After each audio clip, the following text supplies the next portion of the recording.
ICDS supervisor 2026 তোমরা অনেকে এটার জন্য বহুদিন ধরে অপেক্ষা করেছিলে, কারণ লাস্ট বিজ্ঞপ্তি বেরিয়েছিল 2019 এবং যতদূর খবর পাওয়া যাচ্ছে এই 2026-এ আবারও নতুন করে আইসিডিএস এর বিজ্ঞপ্তি বেরোতে চলেছে।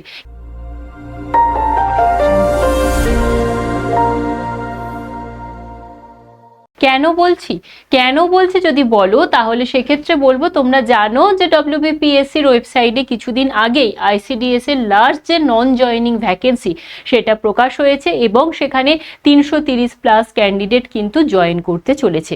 তো বলতে পারো এটাই 2019-এর লাস্ট বিষয়। তো এটা জয়েনিং হয়ে গেলেই সমস্ত বিষয়টা কমপ্লিট হয়ে যাবে, তাহলে নতুন প্রসেস আবারও করে শুরু হবে এবং সেটা অবশ্যই 2026-এর সুপারভাইজার। তো চলো দেখে নিই এই পরীক্ষার জন্য যোগ্যতা কি লাগে, বয়সসীমা কি লাগে, বেতন কাঠামো কি থাকে এবং সর্বোপরি পরীক্ষা পদ্ধতি কি থাকে, সমস্ত বিষয়টাই আলোচনা করব আজকের এই ভিডিওতে। তাহলে চলো শুরু করা যাক। Hello student, welcome to BSSCI competitive YouTube channel. এই চ্যানেলে অনেক অনেক স্বাগত। আজকে আমাদের আলোচনার বিষয় হচ্ছে আইসিডিএস সুপারভাইজার 2026, তার A to Z ভিডিও, মানে তোমার যা যা জিজ্ঞাসা তো সমস্ত উত্তরই এখানে পেয়ে যাবে। আর তারপরেও যদি কিছু জিজ্ঞাসা থাকে তাহলে হয়তো কমেন্ট বক্স খোলা রয়েছে, অবশ্যই সেখানে কমেন্ট করো। তো চলো একে একে সমস্ত বিষয়টা আলোচনা করি। প্রথমেই যে বিষয়টা বলবো, এই আইসিডিএসটা কি সেটা অনেকে জানো না, তো চলো সেটা বিষয়ে বলি। আইসিডিএস এর ফুল ফর্ম সেটা হচ্ছে ইন্টিগ্রেটেড চাইল্ড ডেভেলপমেন্ট সার্ভিস। আরও একবার বলি, ইন্টিগ্রেটেড চাইল্ড ডেভেলপমেন্ট সার্ভিস। ঠিক আছে, এই আইসিডিএস মানে হচ্ছে, আমরা দেখবে তোমরা পাড়ায় অঙ্গনারী স্কুল দেখেছো, যেখানে ছোট ছোট বাচ্চারা যায় এবং তাদেরকে কিছু খাবার দেওয়া হয়, তারা পড়াশোনা করে সেখানে এবং সেখানে একজন দিদিমণি থাকে এবং একজন হেল্পার থাকে। আমরা এটা সকলে জানি, আমরা নিজেরাও ছোটবেলায় গিয়েছি সেখানে। তো সেই অঙ্গনারী স্কুলে নিয়োগ হবে। এবার তোমরা ভাববে যে অঙ্গনারীতে ওই স্কুল বা খিচুড়ি রান্না, মানে যেটা খাবার দেওয়া হয় সেটার জন্য না, এটা কিন্তু সেটা নয়। এটা হচ্ছে সুপারভাইজার, মানে তাদের তদারকির কাজ তোমাকে করতে হবে। তাহলে বুঝতে পারছো কেন পিএসসি নেয়, সেটাও আশা করি বুঝতে পারলে। এবার বলি যে এদের তাহলে মূল কাজগুলো ঠিক কি কি থাকে। এক তো অঙ্গনারী কেন্দ্রগুলোকে তদারকি করা, সেটা থাকে। পাশাপাশি মহিলা ও শিশু উন্নয়ন প্রকল্প পরিচালনা করা, বিভিন্ন রকম প্রকল্প রয়েছে এই মহিলা ও শিশু উন্নয়নের জন্য, সেই সমস্ত প্রকল্পগুলোকে হ্যান্ডেল করতে হবে। পাশাপাশি হচ্ছে রিপোর্ট তৈরি করতে হবে। এর ছাড়াও থাকে ফিল্ড ওয়ার্ক, মানে মাঝে মাঝে তোমাকে ওই স্কুলে গিয়ে দেখতে হবে যে ঠিকঠাক মতো কাজ হচ্ছে কিনা, ছেলেমেয়েরা আসছে কিনা, তারা ঠিকঠাক মতো খাবার পাচ্ছে কিনা, ভ্যাকসিন পাচ্ছে কিনা, এই সমস্ত বিষয়টাই কিন্তু তোমাকে দেখতে হবে। তাহলে আশা করছি তোমরা সুপারভাইজারের কি কাজ সেটাও বুঝতে পারলে। এরপর বলি, এই যে পরীক্ষা, সেই পরীক্ষাটা কিন্তু ডব্লিউবিপিএসসি অর্থাৎ পাবলিক সার্ভিস কমিশন তোমার পরিচালনা করে থাকে। লাস্ট বিজ্ঞপ্তি বেরিয়েছিল 2019 সালে। আর সব থেকে যে বিষয়টা আকর্ষণীয় সেটা হচ্ছে মেয়েদের জন্য এই পরীক্ষাটা শুধুমাত্র মহিলা ক্যান্ডিডেটরাই বসতে পারে। তাহলে বুঝতে পারছো তো, যদি তুমি ঘরের মেয়ে হও বা ঘরের বউ হও, তাহলে এই চাকরিটা জন্য তুমি অবশ্যই পরীক্ষায় বসো, কারণ এই পরীক্ষাটা শুধুমাত্র তোমাদের জন্য। একটু ভালোভাবে প্রিপারেশন নিতে পারলেই চাকরি তোমার হাতের মুঠোয়, বিশেষ করে আবার সরকারি চাকরি। তো চলো দেখে নিই এই চাকরির ঠিক কি কি সুযোগ সুবিধা থাকছে, শিক্ষাগত যোগ্যতা কি লাগছে, সমস্ত বিষয়টা। তো সবার আগে যেটা বলবো, এজ লিমিট, যেটা তোমরা সবাই চিন্তা করো যে দিতে পারবো কিনা। তো সেক্ষেত্রে সাধারণ প্রার্থী, মানে যারা জেনারেল ক্যান্ডিডেট, তাদের কিন্তু 18 থেকে 44 বছর বয়স হতে হবে এবং এটা অবশ্যই মুখ্যমন্ত্রী শুভেন্দু অধিকারী মহাশয়ের যে ঘোষিত হয়েছে 5 বছরের বয়স সীমা বাড়ানো, সেটা অনুযায়ী। আগে ছিল 2019-এ ছিল 39 বছর বয়স পর্যন্ত, তো এবারে 44 বছর। এবং এসসি এসটি প্রার্থীরা যেমন 5 বছরের ছাড় পায়, এক্ষেত্রেও ঠিক তাই, 18 থেকে 49 বছর বয়স পর্যন্ত আবেদন করতে পারবে। অপরদিকে ওবিসি প্রার্থীরা 3 বছরের ছাড় পেয়ে 18 থেকে 47 বছর বয়স পর্যন্ত আবেদন করতে পারছে। তাহলে এই গেল বয়স সীমা। এরপর আমরা দেখব যে বেতন কাঠামো কি থাকবে। বেতন কাঠামো, প্রাথমিক যদি বেতন কাঠামো সে বলি তাহলে তোমার থাকছে 22,700 থেকে 58,500। তবে এই বেতন কাঠামোটা আমাদের ওয়েস্ট বেঙ্গল সরকারের, তুমি জানো যে ইতিমধ্যে মুখ্যমন্ত্রী ঘোষণা করেছে যে আমাদের এখানে কেন্দ্র সরকারের অনুযায়ী ডিএ এবং কেন্দ্রীয় হারে মাইনেও দেওয়া শুরু হবে। সুতরাং যে এই বেতন কাঠামোটা অনেকটা বৃদ্ধি পেতে চলেছে। তো মোটামুটি তুমি যদি বলো হাতে তুমি ইন হ্যান্ড স্যালারি জয়েনিং করে তোমার 30 থেকে 35,000 আসবে।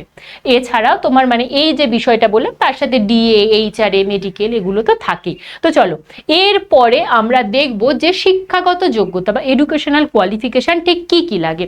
এডুকেশনাল কোয়ালিফিকেশনের ক্ষেত্রে তোমার যে কোনো স্বীকৃত বিশ্ববিদ্যালয় থেকে তুমি যদি গ্র্যাজুয়েট করে থাকো তাহলেই আবেদন করতে পারবে। সে তোমার আর্টস হোক, সায়েন্স হোক, কমার্স হোক, যে কোনো শাখা থেকে যদি তুমি স্নাতক পাশ করে থাকো, গ্র্যাজুয়েশন করে থাকো তাহলেই অ্যাপ্লাই করতে পারবে। এখানে কোনো 50% মার্কস এই বিষয়গুলো নেই, তোমার জাস্ট ডিগ্রিটা লাগবে। তুমি যদি গ্র্যাজুয়েশনে তোমার ডিগ্রি থাকে তাহলেই তুমি অ্যাপ্লাই করতে পারছো। এরপরে দেখে নেব আমরা যে এর নিয়োগটা কিভাবে হয়। তো প্রথম যেটা হয় সেটা হচ্ছে একটা প্রিলিমিনারি পরীক্ষা হবে। এই প্রিলিমিনারি পরীক্ষায় তুমি যদি পাশ করো তারপরে তুমি মেন্স পরীক্ষা দিতে পারবে। মেন্স পরীক্ষায় পাশ করলে তুমি ইন্টারভিউ দিতে পারবে এবং এই মেন্স আর ইন্টারভিউয়ের নিরিখে একটা মেধা তালিকা প্রকাশিত হবে, তারপর প্যানেল প্রকাশিত হবে এবং সেখানে তোমাকে ডকুমেন্ট ভেরিফিকেশনে যেতে হবে, তারপর হচ্ছে তোমার জয়নিং লিস্ট বা চূড়ান্ত মেধা তালিকা প্রকাশিত হচ্ছে। এই হচ্ছে তোমার নিয়োগের ধাপ। এরপর যেটা থাকবে সেটা হচ্ছে এক্সাম প্যাটার্ন, সেটাও জানা জরুরি। এক্সাম প্যাটার্নে প্রিলিমস হবে তোমার 100 নম্বরের এবং অবশ্যই এমসিকিউ ভিত্তিক প্রশ্ন আসে, ওএমআর সিটে পরীক্ষা হবে। তারপর মেন্সটা হয় তোমার 400 নম্বরের, এটা অবজেক্টিভও থাকে এবং ডেসক্রিপটিভও থাকে। তাহলে প্রিলিমসটা হচ্ছে পুরোপুরি এমসিকিউ, এখানে 100 নম্বরের পরীক্ষা, 1 ঘন্টা টাইম থাকে। আর মেন্সটা হচ্ছে 400 নম্বরের পরীক্ষা, অবজেক্টিভ ডেসক্রিপটিভ 2 ধরনেরই প্রশ্ন থাকে। এরপর ইন্টারভিউ হয় 50 নম্বর। এই টোটাল বিষয় হচ্ছে তোমার পরীক্ষার বিষয়। এরপর চলো দেখে নেব যে তোমার পরীক্ষার প্রশ্ন কোন কোন ভাষাতে হয়। পরীক্ষার প্রশ্ন হচ্ছে বাংলা ও ইংরাজি 2 ভাষাতেই থাকে এবং অবশ্যই করে কিন্তু নেগেটিভ মার্কিং রয়েছে। প্রিলিমসের ক্ষেত্রেও নেগেটিভ মার্কিং রয়েছে। তো এরপর যেটা আমরা দেখব যে প্রিলিমসে ঠিক কি কি পড়তে হয়। প্রিলিমসে 100 নম্বরের কোয়েশ্চেন আসে, প্রত্যেকটা প্রশ্ন 1 নম্বরের করে থাকে, 1 ঘন্টা টাইমিং থাকে, নেগেটিভ মার্কিং রয়েছে। প্রশ্নের ভাষা বাংলা ইংরাজি এতে হয় এবং তোমার কি কি বিষয় থাকে না, তোমার জেনারেল নলেজ থাকে, রিজনিং থাকে আর তোমার ম্যাথ থাকে। তাহলে জিকে, ম্যাথ আর রিজনিং এই 3টে বিষয় মিলে তোমার 100 নম্বরের প্রশ্ন আসে। এই হচ্ছে মূলত বিষয়। এরপর যে বলবো কিভাবে প্রিপারেশন নেবে। অবশ্যই করে তোমাকে পিওয়াইকিউ সমাধান করতে হবে, তারপর তোমাকে মক টেস্ট দিতে হবে, কারেন্ট অ্যাফেয়ার্স খুব ভালোভাবে পড়তে হবে। এবং বলে রাখি কারেন্ট অ্যাফেয়ার্সের জন্য তোমরা এই চ্যানেল ফলো করো, যেখানে প্রত্যেক দিন সকাল 11টায় অঙ্কুর স্যার কারেন্ট অ্যাফেয়ার্সের ক্লাস নিয়ে আসে। আর জিকের জন্য এই চ্যানেল ফলো করো, প্রত্যেক দিন বিকাল 5টায় অঙ্কুর স্যার ক্লাস নিয়ে আসে। এরপর হচ্ছে বাংলা ভাষা এবং পাটিগণিতের উপর জোর দিতে হবে। তবে বাংলা ভাষাটা প্রিলিমসে নয়, সেটা মেন্সে থাকে। মোটামুটি তোমাকে হচ্ছে ম্যাথের উপর ভালো করে জোর দিতে হবে। তো তুমি যদি খুব ভালোভাবে প্রিপারেশন নিতে পারো তাহলে কিন্তু এই পরীক্ষাটা অবশ্যই তোমার জন্য, কারণ এটা শুধুমাত্র মেয়েদের জন্য। মেয়েরা ছাড়া আর কেউ বসতেই পারছে না, মানে ছেলেদের কোনো সুযোগই থাকছে না। সুতরাং ভালোভাবে প্রিপারেশন নাও এবং অবশ্যই করে তোমার স্বপ্ন পূরণ হোক এবং তুমি সম্মানজনক সরকারি চাকরি পাও। এই হচ্ছে বিষয়। তো তোমরা যারা এই বিষয়ে ক্লাস করতে চাইছো তাদেরকে বলবো এখনই ঝটপট করে আমাদের বিএসএসসিআই ডিজিটাল লার্নিং অ্যাপটা ডাউনলোড করে নাও। সেই অ্যাপে তোমরা রেজিস্ট্রেশন করবে। রেজিস্ট্রেশন করার পরে এই যে অল ক্যাটাগরিজ দেখছো, এখানে কম্পিটিটিভ সিলেক্ট করে নেবে। কম্পিটিটিভ সিলেক্ট করার পরে দেখো এই যে ফ্রি কোর্স অপশান পাবে। সেই ফ্রি কোর্স অপশানে গিয়ে তোমরা যদি WBPSC তে যাও, সেই WBPSCর আন্ডারে ICDS এর ফ্রি কোর্স চলে এসেছে, সেখানে অবশ্যই করে নিজেদের নাম এনরোল করে নাও। আমরা ফ্রি ক্লাস নিয়ে তোমাদের জন্য আসছি, যেটা থেকে তোমরা অনেকটা উপকৃত হতে পারবে এবং ভালোভাবে প্রিপারেশনও নিতে পারবে। তো এখনই গিয়ে প্লে স্টোরে BSSCI ডিজিটাল লার্নিং অ্যাপটা ডাউনলোড করো, ফ্রি কোর্স সেকশনে যাও, WBPSC তে যাও, ICDS এ যাও, সেখানে জয়েন হয়ে যাও। এবং বলে রাখি, প্রত্যেক দিন দুপুর 2টো থেকে ICDS এর ক্লাস কিন্তু এই চ্যানেলেই আসছে, সুতরাং ক্লাস করতে ভুলো না এবং তার সাথে প্রিপারেশন জোরদার করে নাও। তো আজকের মতো এই পর্যন্ত। এই ICDS সংক্রান্ত যদি কোনো প্রশ্ন থাকে তাহলে অবশ্যই কমেন্ট বক্সে কমেন্ট করে রাখতে পারো। তো চলো, সবাই খুব ভালোভাবে প্রিপারেশন নিতে থাকো। টাটা।